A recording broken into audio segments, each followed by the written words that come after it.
freshman writing courses. I design learning situations for small groups. Typical situations involve a small group task with an end result reported to me before the end of class. To engage students in my English 125 professional writing courses, I also use small group activities to practice the writing situations they will encounter in the workplace. I often enhance the learning situation with technology as a tool to support the learning situation and as a tool to present information to the small group or the whole class. The more practical the learning situation, the more engaged the students.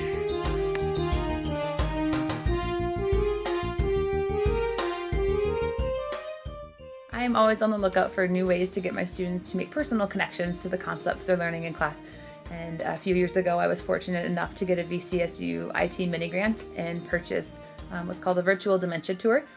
So it allows me to bring students from abnormal psychology over to one of the dorm apartments one at a time, and they just try to do some everyday living tasks while simulating some signs of aging and of dementia the best that we can.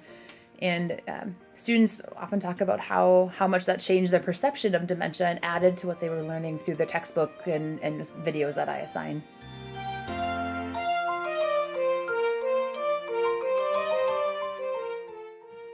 Hello, this video is going to describe how I try to engage my students in my courses. The first day, I always have a conversation with students regarding the two hats that I expect them to wear and the differences and difficulties in wearing two hats as a college student. The first hat is the hat of being a student, which includes following the procedures set forth by the syllabus, the course expectations, completing assignments, and being an active listener. The second hat that students will wear in my courses is that of a teacher. While they are a student, they are learning to become a teacher, and hence they must think like a teacher and complete assignments with the thought processes of being a teacher. To accomplish wearing two hats in my courses, assignment guidelines are outlined based on specifics, but they all have an element of choice. For example, I teach students how to print on Post-it notes. Their assignment is to print on a large and a small Post-it note using PowerPoint and a laser printer.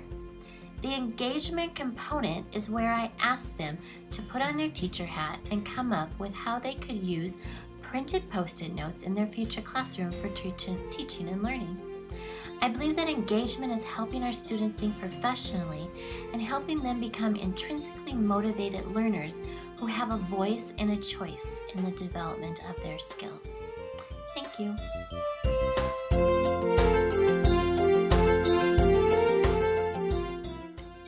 My name is Louis Davinia. I'm Assistant Professor of Geography and Political Science at VCSU. I was asked to talk a little bit about student engagement here on campus and in the classrooms.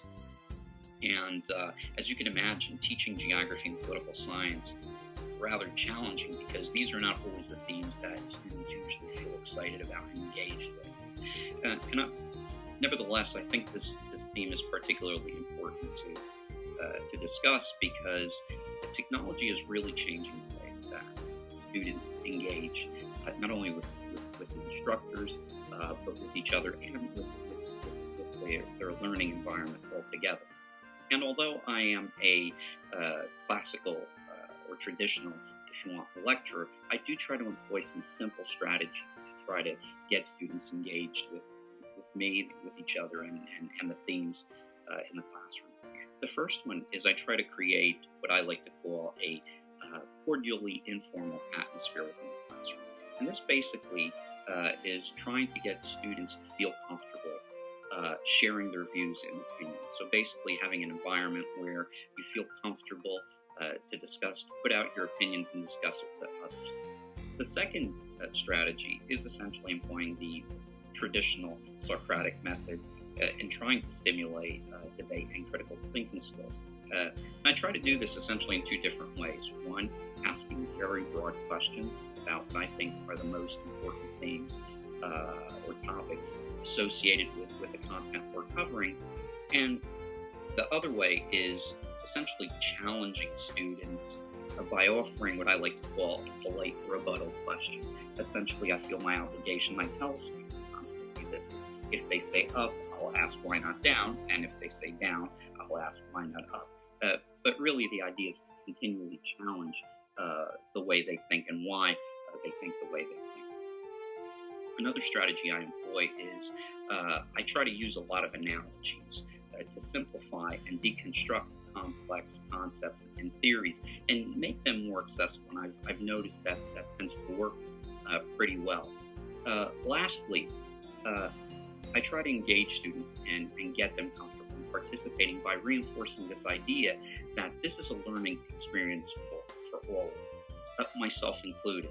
And I think when students understand that there are a lot of times no right answers, just new questions, and that we're all constantly learning, I think it creates an atmosphere that is prone to greater engagement.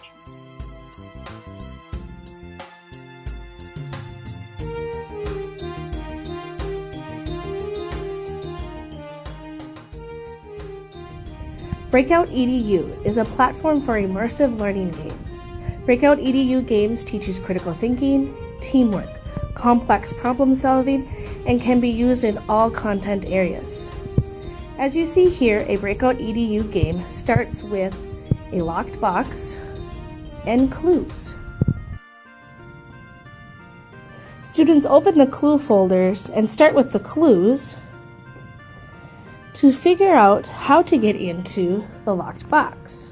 If you notice, there are several locks on the lockbox and different forms of locks. So they have to use the clues to figure out which one pertains to which lock. If you notice, the side lockbox, once open, would retrieve the key for one of the locks. Once students have figured out all the clues, it should open all the locks,